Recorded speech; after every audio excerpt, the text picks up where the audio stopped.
With Uncharted 2, we really wanted to not only tell a really compelling story with interesting characters, but we wanted to just put you in these over-the-top cinematic moments that feel ripped straight out of a summer blockbuster movie. It lets you have control over Drake as you're having to play through those set pieces. So we wanted to just give all the technology we could to the engine to allow us to create these moments. What the hell are they doing? On PlayStation 3, for our first game, we were using probably only 30% of the power of the cell, and this time we're like getting close to 100% of like using all the power of the PS3, and we use it just to make the game look just beautiful and have better gameplay and just more everything over the top and all that stuff.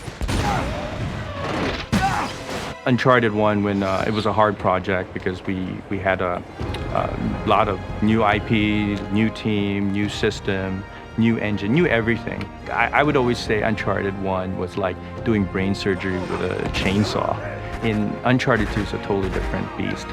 We have precision instruments now that freed up a lot of time for the production, and that was huge because that gave us the time to do more creating rather than R&Ding.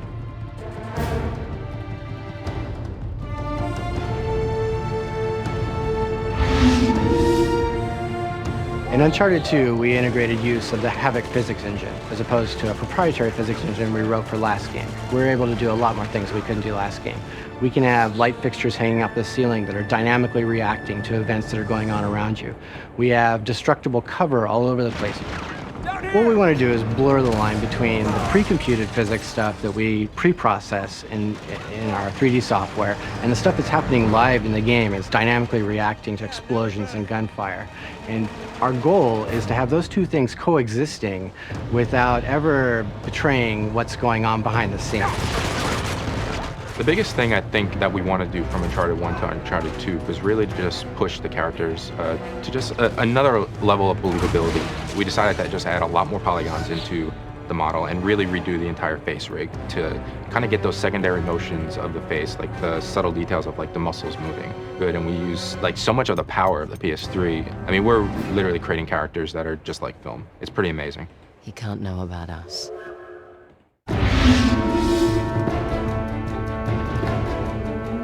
We often talk about moments in the development of Uncharted, but they're these iconic images packed with drama and a spirit of adventure, and so the train was definitely one of these.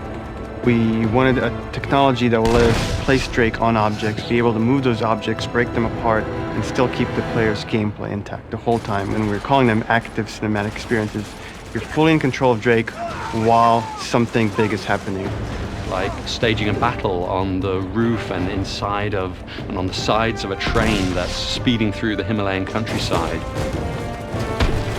That represented really major hills for us to climb in terms of technology, and then how we would develop the gameplay scenarios inside of those spaces and using those technologies. But they're so instrumental, they're so fundamental to the game that Uncharted 2 has become that we're very glad that we chose to do those things. Oh, crap!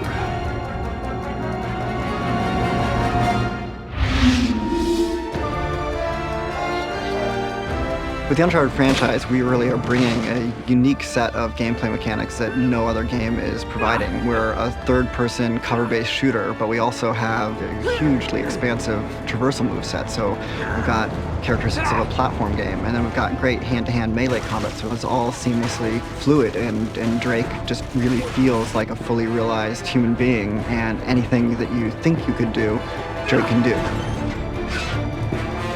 So in Uncharted 2, we had three pillars of gameplay. We had traversal, we had gunplay, and we had hand-to-hand combat. And we set up scenarios, and we changed the animations. We did all these things that would enable you to kind of seamlessly go to any of those things at any time. And so we really wanted to kind of give that really good cohesive feel to your entire experience.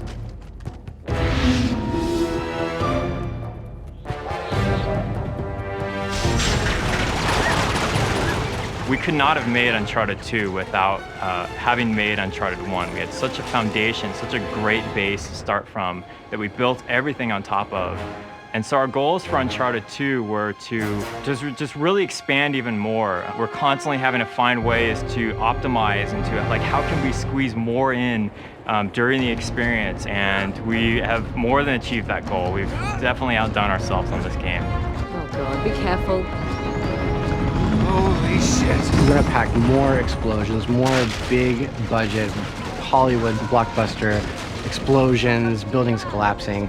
You know, we want to maximize people's time. You know, if they're gonna spend 12 to 15 hours in our game running through it, we're gonna make sure that every minute of that, there's something unexpected getting thrown at them, there's something falling down around them, and they're caught up in the middle of it.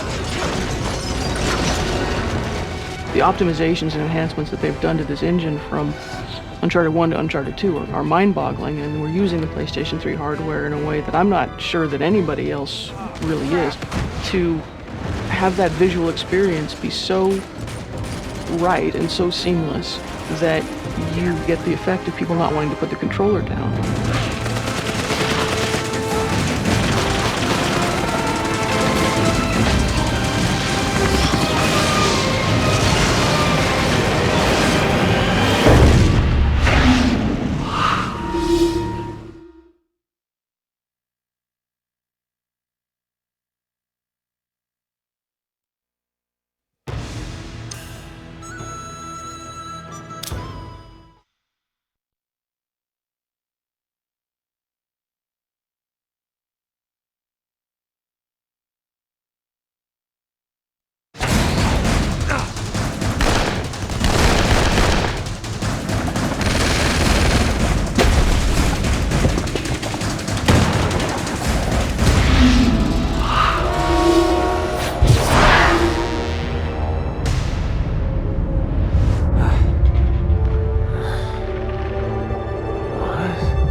We faced a huge number of challenges in making Uncharted 2 Among Thieves.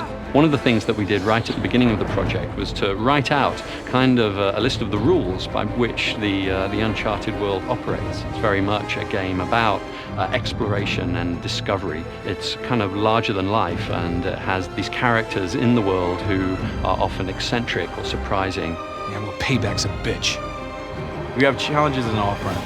It's how do you create a grounded character in a grounded setting, trying to get the pacing right, not only in the story and the cutscenes, but in games, so they actually start playing the way that we're drawing them in the story. They need to look and react that way in the game as well. When we set out to do the sequel, we just wanted to even do better at capturing that active cinematic experience, which is really, for us, capturing the charm and action and adventure and spirit of classic, action adventure that we all love, and making it interactive, so that anything we could do to make that experience in the player's hands, we wanted to improve from the first game to the second. And I think that's why we get the effect of people not wanting to put the controller down. They want to see what's going to happen next, and they're emotionally invested in what the characters are doing.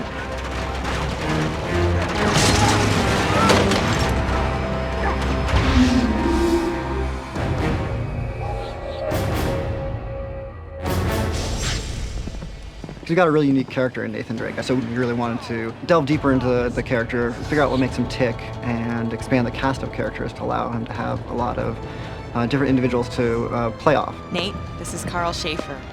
How are you feeling? I think within the video game landscape, he stands out. I mean, he's got a real relatable character. He's an everyman, he's fallible. Nate. No, Elena, I'm done. Now, come on, I'm through playing the hero. We knew that we wanted to expand on his character, to explore flaws and conflicts without losing what we thought was at the heart of our story, which is humor and charm. Yeah, good luck, Belle. I mean, that's almost impossible to... Oh, you did it. Nice. And, there's even elements of romantic comedy, which I think is unusual in games. If it makes you feel any better, my relationship with Flynn is strictly professional. Really? Mostly professional. Oh. True character is defined by the choices a human being makes under pressure. So that's what we try to do with Nate, is throw something at him that just pushes him enough, right, up against the wall, that forces him to kind of be cunning and skillful, and then thus become the hero in the story. And that becomes sort of the core of the story, is seeing, when people are put in a crisis, their real character comes out. And then how the people he surrounds himself with, his friends and his colleagues, react to the same crises, and what that says about his character. We've got Sullivan and Elena and a new character, Flynn, who's a longtime partner and associate of his, and Chloe Fraser, who's his sort of new romantic interest. I'm sorry, do you have a plan to go along with that grenade? Yes, I do. And all these people sort of are satellites around him that reflect different aspects of his personality and pull him in different directions. And then we want to just see what happens when the shit hits the fan. We can't just leave him here to die. He is as good as dead already, and so are we if we don't go now. Then go. Yeah, nobody's stopping you.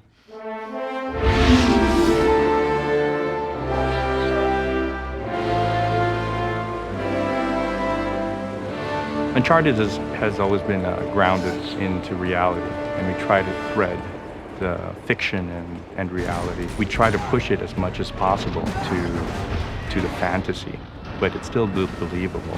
We've always wanted this very lush and colorful world. We want just vibrancy in all of our textures, detail. It's just all about detail, detail, detail. Some of us actually been to the Gompas in Nepal and Tibet, and we look at the location and the culture and how rich the architecture is, and just how they've developed their culture and the colors and the design. And sometimes reality is better than almost anything you can create. The big picture and the details. You can't have one without the other. So we'll do a variety of different types of concept art. We'll start off with sort of the big production paintings that give you the breadth and scope of what the level's supposed to look like. And they'll do tons and tons and tons of pages of, what do the pipes look like? What does this look like?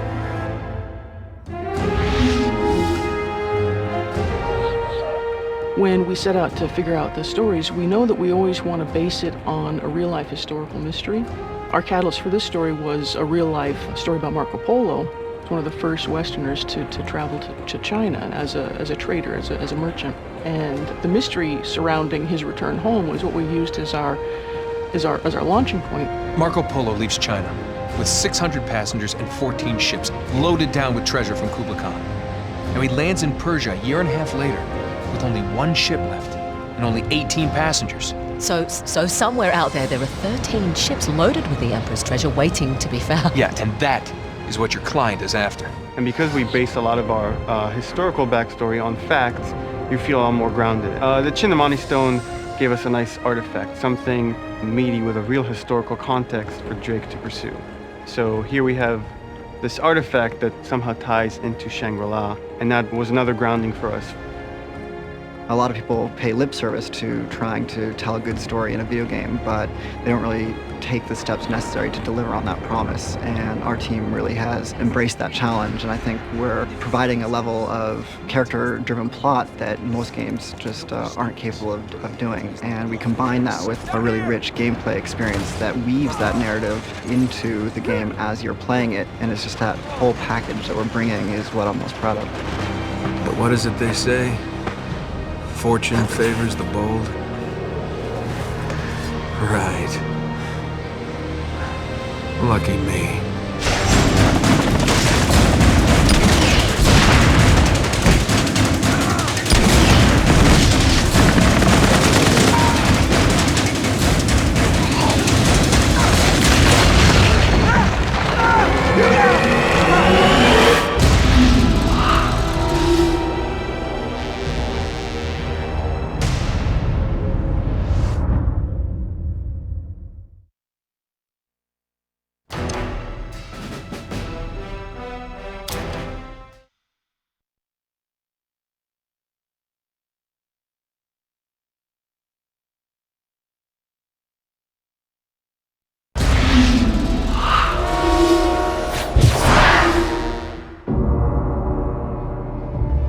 Find the remains of my expedition and you will have your proof.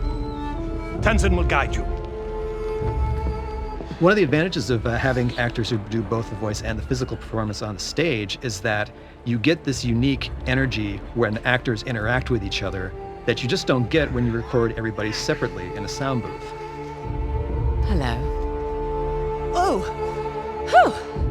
So much for foreplay. We allow a certain degree of improvisation among the actors. We have the scripts. They're never necessarily set in stone. If we come up with something better on the day of the shoot, or if one of our actors comes up with a funny ad-lib that works, we use it. And if you record everything beforehand with completely different people, you'll never get that. That was great. I love that. The actors and the director, the motion capture director, really kind of treat their sequences like miniature plays, and they block them as if, you know, they're performing in front of a live audience, you know, but because there is no real camera there. There's, you know, virtual cameras all over the place. That old girl can hit harder than that. We work from an outline that we create at the beginning of the project. We flesh out the script and we work on the scenes as we go, and then when we get into the studio, we have a rehearsal day with the actors, we revise the material together, we get it up on its feet, and we block it as if we were shooting film. Then the next day we get together and shoot it for real with the full crew there and the mocap suits and everything. And even then we'll revise them on its feet. So it's a really different process that most video games use. What is it? We split the take. We split the take 3 ways, then you and I disappear together. There's been a lot of instances where you have studios who record the voices separately from the mocap, and the end result almost always looks, at best, looks like pantomime, and at worst, looks like people running around flailing their arms. Let's not forget who walked out on who. The nice thing about motion capture is, unlike a live action shoot, where, you know, if one person is okay in one take but the other person isn't, you're kind of having to choose between one or the other. I can choose anybody's take from any performance at any time so that we can always get the best possible result. The reason we were actually trying to capture the audio on the stage is because that's basically when the actor's in the moment and they're giving their best performance, and it just feels a lot better than when we ADR it. Often that feels, you know, kind of canned. You are the reporter who has been biting at my heels. You better pray that he is not bluffing. When I really get involved is really on the day of mocap shooting. So I'm there on the stage as we're recording the scenes, shooting the scenes with the actors, and I'm listening for continuity between takes. I'm listening for the right emotional tone between the actors. I'm listening for noise. I'm listening for all kinds of pollution in the sound. And we do a bunch of takes. I'm paying attention to it from sort of the holistic overview of how the performance fits into the larger story, into the script as a whole.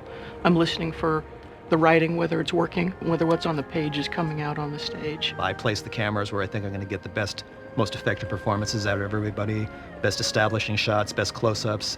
And when the scene calls for it, especially in the more action-oriented scenes, we always try to add a bit of a handheld feel to the whole thing as well. Once Josh has decided which takes and which masters and all the time codes of the motion capture that he's going to order, I'll stitch it together. He gives me the leeway to make the timing feel good. It feels energetic. Then I go through all of the takes that we've recorded on the stage, not just the ones that we've selected. I'll make my best cut out of all that dialogue. Now come on, I'm through playing the hero. Your adversary will not give up so easily. He will not stop until he possesses the thing he desires. The actors give us such great material on the stage, and when we come in, we have to complete that performance and make these characters really alive and who they are. That usually starts off with looking at what the characters are touching and what prop manipulations and how they interact with each other, and then it goes all the way up to all the fine details of, you know, how their fingers and hands are held and what their faces, the expressions and tone and emotion of their face. It's not just the lip sync, it's the whole performance. It's what they're doing when they're not speaking as well. So when we get that performance into our computers and we can look at it from any direction, it's at that point we need to set up our camera rigs. We need to, decide where our shots are going to be from, what's going to be a close-up, what's going to be a wide or medium shot, what's going to have a wide angle or a long lens, So we get to start that once the performance is already in. We like to do a lighting study, what we call a lighting study, and look at the action, look at the location, understand the story point, really look at the subtle motion, the interaction of the characters, try to pick, some real, hero frames, some key points, some key frames in that story point, in those scenes, and really light those to really bring the action to life. We start to move lights around in real time in the game, so we can, grab a hold of the sunlight and move it around and see, oh yeah, that angle of lighting really works nice on the character, and it really brings out the right emotion, so we get the right angle, marry that with the right color, now we've got a compelling shot developing. My relationship with Flynn is strictly professional. Really? Mostly professional. Oh. Often for the sounds in Uncharted 2, we will go out and actually do field recording. We've done that with a lot of the environment stuff. We also, record a whole lot of Foley as well. So, because we have all the characters that we have to cover, and their movesets are really, pretty extensive.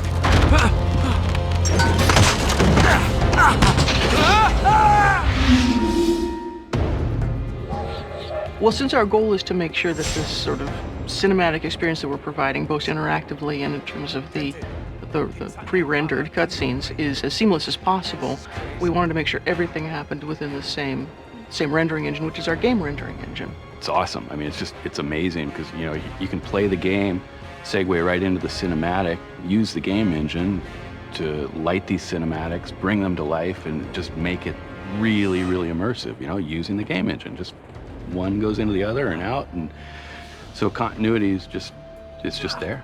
Because we have the same assets that you're looking at in-game and in the movie, we get that seamless cinematic experience. It's really, really unique. I suppose I should have quit while I was ahead. It's not just about the visceral thrill of what you're doing, it's about the emotional and the visceral thrill, and that's where having it be a character-driven story is so important. And it's great fun for the player to experience, and I look forward to it. It's a lot of fun.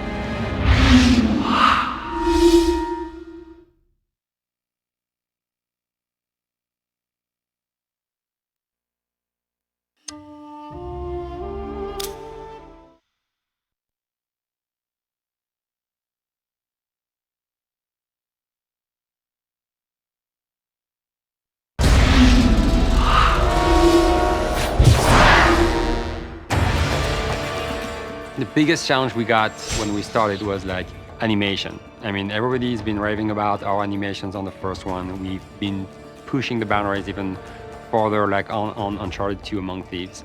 And we're like, okay, that's great, but how are we gonna make that work online? I remember I got really excited when I got on my monitor like 2 drakes running around. I called everyone in the office, say, hey guys, come on over. And like everybody like saw right away the potential. We were like, okay, that's huge. We spent a lot of time working on our technology to just bring animations across the network so that you can see the other players at the same quality you would see just like NPCs or enemies in a game.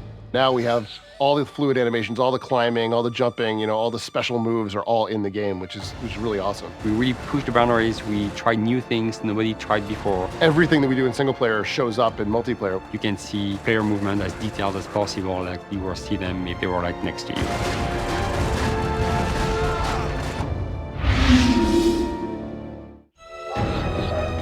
So when we started to work online, we also want to make sure the experience for the player would be just as simple as it is when you play single player. So you hit start, you start the game, you play. I can very quickly jump online, hit our matchmaking system. There's no waiting around, there's no nothing. I'm pushing a button, I'm in the game. I'm finding people of like skill, so it's bouncing me up and down and putting me into the right level so I know that every game I play is going to be fun. I'm going to be constantly challenged, but it's not going to be too hard. Also, something that's very important is be able to play with your friends, and that's why we created our party system. If I have a bunch of friends online, I can very easily invite them to join my party. I can see them in their party, jump in with them with one button press. So that if you go and make a custom game, they're going to play that custom game with you. If you go in matchmaking, they're going to come and be in your team and follow you in your matchmaking. So that's key, because a lot of people want to play with their friends too. It's super important, like to be able just to chat with your friends and make fun of them sometimes if they die and stuff like that. We made it like really extremely easy. So I'm sure people are gonna use that feature a lot.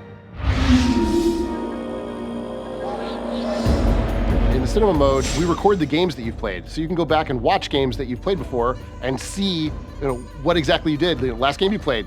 We save your games when you play them. You can replay them. Just fast forward, pause the game, stop, freeze everything, move the camera around, and just look at what's going on, where everybody is. And you can take screenshots, and so that you can then show off to your friends. And also, you can use it to see how other players are playing. So like if a guy was really good in the other team or in your team, you can just replay the file and just follow him and see how he did it. What was his like tactic like just to be so good? What is he doing? Because everybody has a unique technique. Even if you're playing by yourself, you're gonna call your wife over, your kids, your friends in the house and say, look at this awesome thing that happened, and sort of gets more people involved. You know, you can go through and sort of give yourself a best of reel, which is really, really neat. The great thing about the PlayStation 3 that I love is the fact that there's a hard drive, and that's on every single machine, and that's like priceless for us.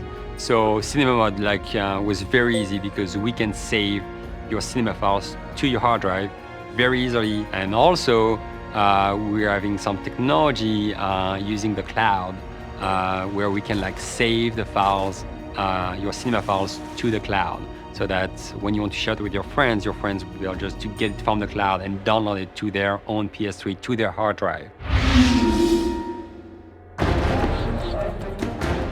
Ultimately, statistics are sort of the rawest form the game takes. So as a designer and as a player, it's important that we're able to see those things so we know where the game is unbalanced. I would never be able to make the game fair if I couldn't tell what the statistics were for any given map in any given mode. We have to be creative because PSN is free, and I love that. It's the fact like people can just play online games for free at any time, and that's huge.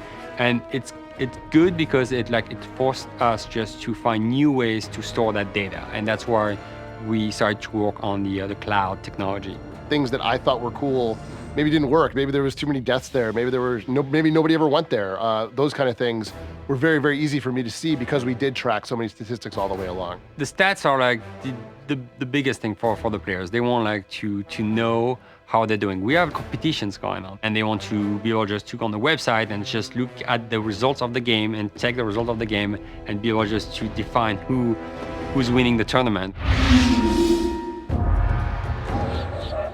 One of the best features of Uncharted 2 is the ability for us to live update the game, which means we don't have to patch. It's completely transparent to the player. Every time you start the game, you go on multiplayer, here at the bottom, you're gonna connect to our servers and you're gonna sync the latest data. And it's completely transparent, it takes no time, so that if we see there's a big advantage point on the map that we need to fix, we can do that. We can do that without people knowing about it. And it's good because it makes the experience better for everyone. The game has to be fair, and that's very important. If we want to update models in the game, it's very, very easy for us to do that. If we want to update game modes, or even just tweaking numbers having to do with the explosive damage, let's say, or the damage of the guns, if we find that something's overpowered or in the wrong place even, we can update all those things. We want to be able just to keep pushing new things to the players even after we ship, and that was a big part of our technology too, and we're using the cloud for that too, where we store all our files just that you need to update on the cloud, and again, it's all free and it's all good.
Welcome to Naughty Dog.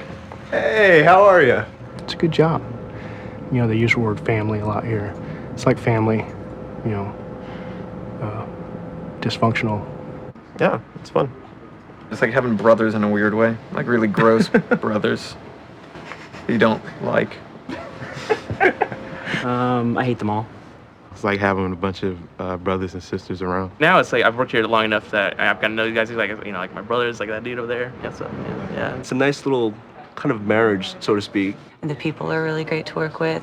It's a nice atmosphere. We hate each other sometimes, we love each other sometimes. But I've found a happy place here. I've never had this intimate of a relationship with my coworkers in the sense that if you have a problem with someone, it's almost like you're dating them. You go outside and you'd be like, you know, I don't really appreciate the way you were talking to me that one day. We have lovers' quarrels often. We hold hands a lot. Yeah. We come into the office, he'll bring me breakfast. Camera is like, kind of does censor us a little bit. It's unfortunate. I can throw things at Marianne, so we're good. We're a good team. It's good being a game designer at Naughty Dog.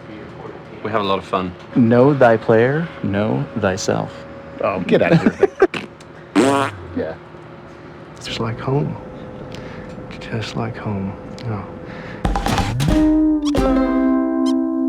One of the things that appeals to me about working here is the collaborative environment. I mean, the way it affects the work is that pretty much anybody can say anything at any time. We are a special kind of company in as much as pretty much everyone here is a game designer. Everyone here is a game designer, but everyone at the company is encouraged to have input into the process of creating this game. It's really collaborative. I mean, everyone just kind of works together and bounces ideas off of each other and stuff like that. Yeah, it's from the president on down. You can go to anybody and say, hey, how are we going to do this? How's this going to work? I can't tell you how many times I'll be sitting here and then hear somebody have a conversation over there and go, oh wait, I know how to solve that problem. Or I'll be talking to somebody and somebody else will say, hey wait, you're doing this wrong. I know exactly what you should be doing. I just go to talk to anybody, like, hey man, I need some help with this. You know, you're this guy, you're the lighting guy. You know, can you help with this? It's cool because you can just pop your head up over a pod and say, hey Tate, come here, and he'll come help you. Everyone's so proactive.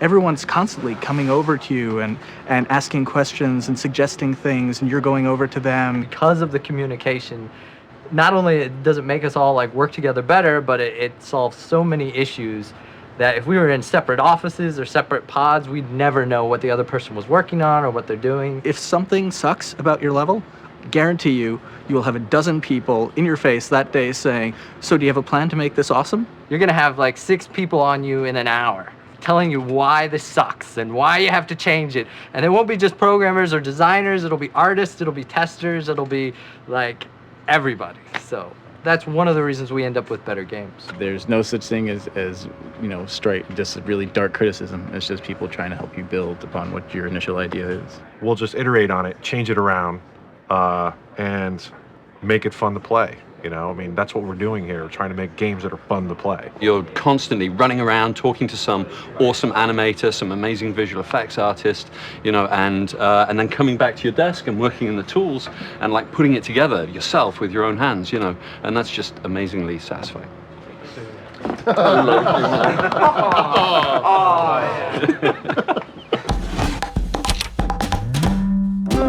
It's a privilege and a pleasure to work with everybody here because they're respected in their fields. They're very good at what they do. Everybody here has 3 things in common: talent, determination, and passion. Naughty Dog is just made up of many, many extremely creative people who are, I think most importantly, really concerned about getting their own work looking as best as it can. We recognize everybody's strengths and we leverage everybody's strengths. They've collected a bunch of people that are really competent and really good at what they do, and they, as much as possible, try and stay out of their way and let them do what they do. I haven't met a single person at this company who doesn't know what they're doing. When I found out that I got my job at Naughty Dog, I freaked out. I called everybody, I screamed, I jumped around, I danced. It's really hard to get a job here, so once I was able to get a job here, I was like, yes, finally. There's a lot of egos too, just like any place, and there's a lot of talented people, and so that's going to mean a lot of egos. And I think everyone has a mutual respect. Last game, our level of cinematics were here, pretty high, I think. And then I think this game, our cinematic level is going to be up here. Camera can't get that high. We have an awesome programming team who gives us the tools that allows us as artists to take our creativity as far as it can go. They're not completely focused exclusively on the technical implementation. They want to know why they're doing it. They want to know how it's going to make the game better and how it's going to be awesome. To be able to do multiplayer came about from people experimenting with technologies themselves in their own time. And then it was like, oh, we can use this. Programmers know it. They're designers. They don't need that from us, which is amazing. It's incredible. And it also makes us feel like frauds. Well, it's different from a lot of places. There's not a whole lot of structure here. There's not a whole lot of hierarchy. We really try to break down the hierarchy so there's not all these kind of levels of like, oh, well, he's somebody, so he can't say this and da-da-da-da. You want to just go directly to the person who knows what they're doing, so you don't have to go up the hierarchy and down again. You just go straight there and get it done and get it fixed much faster because of that. All of them do work. No one's a suit here. So you respect them because they know what they're talking about. People who tell us what to do are the people who are actually creating the game themselves. So it's good because they know what they need. It's run by artists and programmers and people that care about what they're doing. And there's not a lot of bureaucracy. There's no meetings. It's just, if you need something, you go get the designer and you say, hey, here's what I'm working on. Does this work for you? And they say yes or no, and they give you feedback and you change it, and that's it. We have no producers. That really gives me a lot of freedom. Also, a lot of responsibility. I'm really in charge of my own stuff, and when when shit doesn't go right, they're on my tail about it. It's like this organic thing that sort of grows in every direction by itself, and every once in a while the hand of God comes down, slaps it back, and that's kind of how we do it here, which is cool. My favorite days are like Mondays and Tuesdays because Mondays I've got yoga at lunch, and then Tuesdays and Thursdays we play basketball. A lot of us go to the gym, basketball. We're going to be playing basketball in 20 minutes. We get free lunch on Wednesdays, breakfast and cereal and coffee, and we're in the heart of Santa Monica. This is my naughty dog. His name is Jack, and we'll bring him in every once in a while. And then suddenly your toe was being licked, and it was a little bit scary sometimes because I thought Ryan was under the desk. Nice. Makes it feel like home. I mean, we have a little trumpet running around. It's like, hi, trumpet. Just can't feed her too much, and she'll get fat.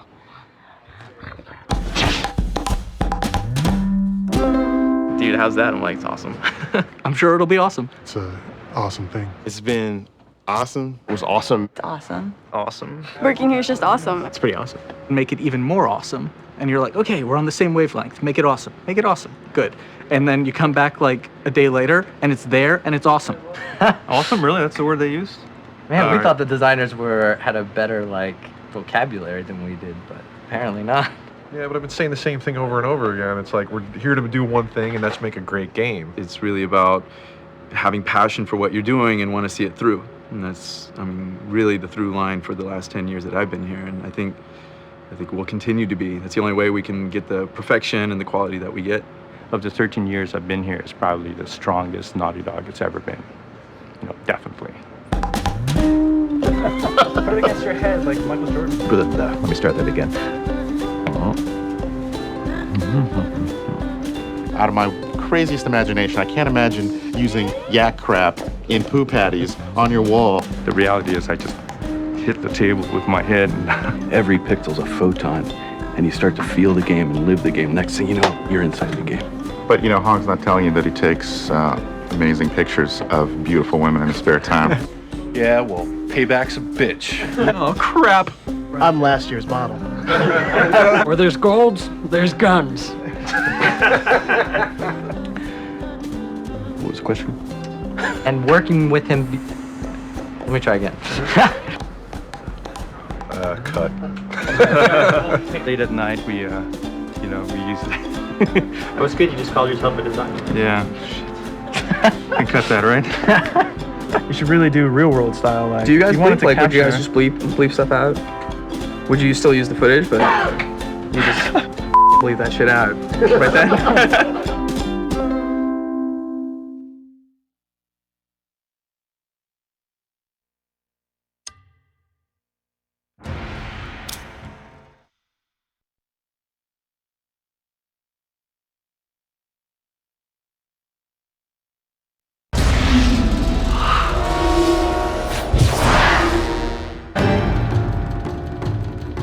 For Uncharted 2, we had a little bit more time, and so we could really attack the hardware this time around. We saw a huge target in helping out the graphics chip by offloading some of the work to the SPUs. And when we started doing that, we realized that the SPUs are really good at doing this kind of work. We added more functionality to it so that it all could be done on the SPUs and really efficiently, and with much higher quality than before. Our characters, they typically have 80,000 polygons in one character, like the main character. In total, what we try to push through to the graphics chip is about 1.2 million triangles that we try to draw every frame. We do a lot using the cell processor. We make heavy use of assembly programming, which is really nitty-gritty programming. Uncharted has animation blending as a core feature of our technology, a core feature of how our characters move, and it's incredibly unique to the way we're approaching the problem of producing a really high-quality animation. We can have animations that range anywhere from just a couple of animations to up to 20, 30 animations at one time affecting a character, affecting them in various parts like hands, face, shoulders, back, and legs. You don't have to have an animator animate every single possible combination of the player putting away his weapon while jumping or running and shooting or all these different things. Really, no animator can animate enough animations to produce the same look that we've been able to do by mixing and matching, by layering animations on top of each other, by blending between animations even on different layers. And that really gives the player a lot more control over what he wants to do that's not limited by our animators. We added more functionality to it so that, for instance, the camera motion blur, it all could be done on the SPUs and really, really efficiently and with much higher quality than before. So we added lots of things on top of it, including bloom and downsampling, the focal blur. And the interesting thing about the focal blur is that we're actually being very accurate, so that when you fight with a character, we can focus on what's happening in close combat. Whereas when you aim at someone far away, we can focus on what's happening far away, and things that are near blur out. So it really guides your eye, maybe in the same way that your eyes focus on something in the distance or close. Now that we don't have to do the post effects using the graphics chip, that means that the graphics chip can do more, which means that we can render more polygons and have more interesting background. So all in all, it's a huge benefit for the graphics. Oh, crap.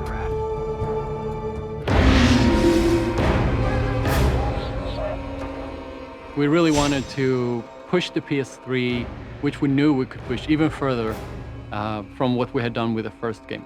And we went from 150 objects for the first game.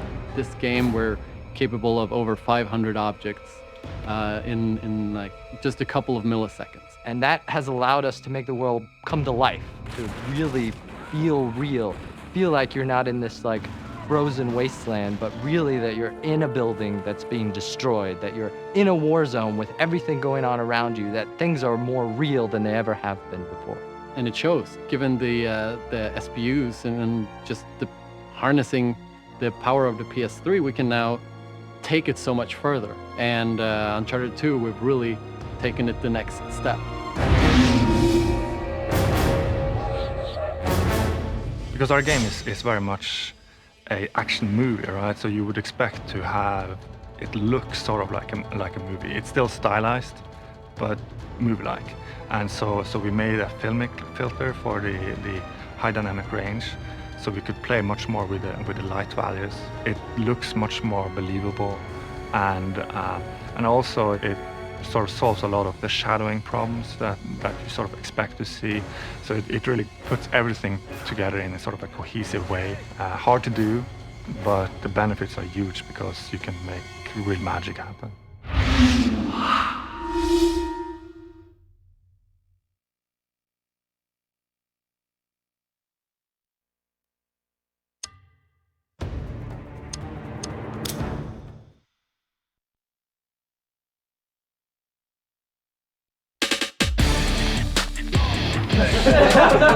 There's chocolate? You look for it.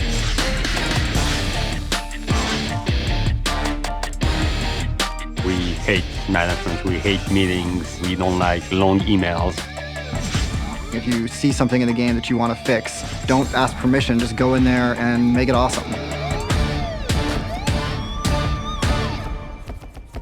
Yeah, people are asking us, like, what's your secret? Yeah, what are we all about? It's always sort of a corny answer, but it's really the people. And, you know, we have really strict hiring practices. Every single discipline has a test that we give people, and we have a very thorough interview process as well. We really want to make sure that the people we're bringing in are going to work with the way we like to work, which is everybody's got to be very self-motivated, self-starters. We don't have very much management. We say, like, we don't hire people so they can work for us, but we hire people so we can work with them. We hired people because of their talent and their creativity, and we want people just to get in there and collaborate, because that's where the magic happens, really. I mean, when you've got a programmer working with an animator or a modeler working with a text artist, and they're sitting right next to each other and they're communicating on a daily basis. Like bureaucracy or hierarchy, all that stuff. That's just like, this is not us. And we are like just trying to be as plain as we can in terms of our organization, try to be efficient, go to the point, and get it done. Just like we trust everyone just to be on top of what they have to do. Well, and that's the thing. I mean, I think we're somewhat spoiled because, as we're saying, we have this amazing team, and we've got these people that we can trust, and they're going to do great work, even if they have very minimal direction. No. And that's the kind of people that we want to bring into Naughty Dog. I mean, in the end, that environment can kind of be chaotic, but that's sort of what we all thrive in, and it's organized chaos, and sometimes not so organized chaos. But in the end, I know we've got the team that can pull off those ideas and just make the game even better. So yeah, our team size is you know more than doubled in just the last probably 3 years, and you know we're still trying to maintain that small game company feel. We're trying to make sure that everybody feels like they've got a say in the production, and everybody's got a voice to be heard. I feel like every single day I come to work, I learn something. You know, I'm being pushed by my peers around me to you know, keep up with the state of the art. After shipping a game, we like tell people, you know what, just go ahead. I mean, just try things out. You have no direction whatsoever. You have 3 months, do whatever you want to do. Actually, a lot of the greatest ideas that ended up in the game of Uncharted 2 came out of that period of time, that first 3 months between Uncharted 1 and when we fully hit production of Uncharted 2. So yeah, that period of time of just being able to be creative without restriction, I think really helps the entire production process. We are very communicative with the game development community at large. We talk to other developers within Sony and even other friends in the industry, and just try to bounce ideas off them, see how they've got their studio set up. If we know great guys who are making great games, and we're gonna ask them if they want to come by at our studio, and so they can check it out. We're like really open about what we do. We're trying to share it with other developers within Sony, outside Sony. Now the teams are so big, the development process is so complicated. The challenges are so different. That just having the idea is only the first step, and you've still got 99 more steps before you're actually going to be able to implement that idea. Evan comes from design, and he's still doing design work. I come from programming. I'm still doing programming work, and so everybody from top to bottom works on the game. Actually has a task that they're producing work that's making the game better. Nobody's just managing a schedule or pushing papers. We want the decision to be in the hands of the people that are doing the work. This is our first passion, and we don't want to lose that. I think we will probably lose some of the energy that we have if we can spend some time doing what's our first passion. Somehow it works, and cross our fingers. But yeah, it works.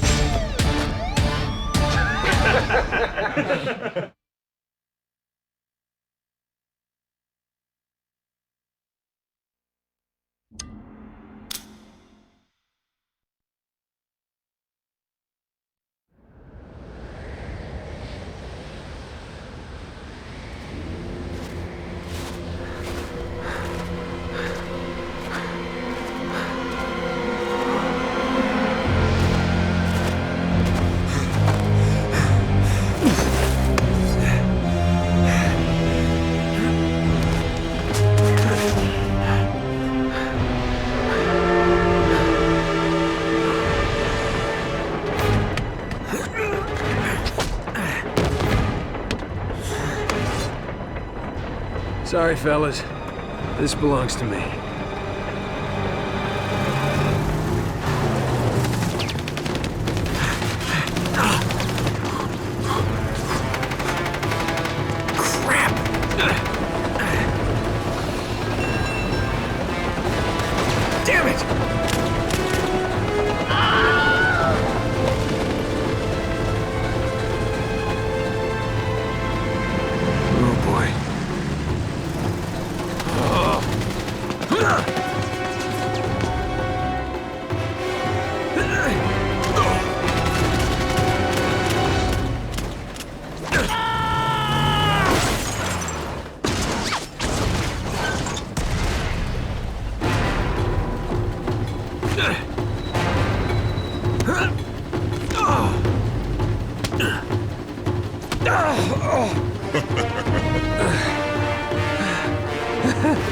You know, I know a girl that hits harder than that.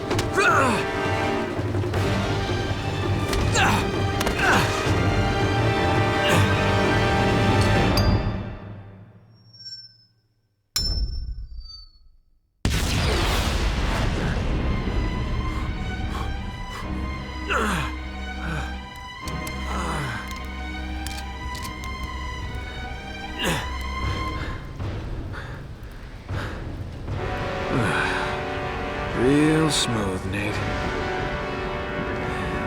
Real smooth.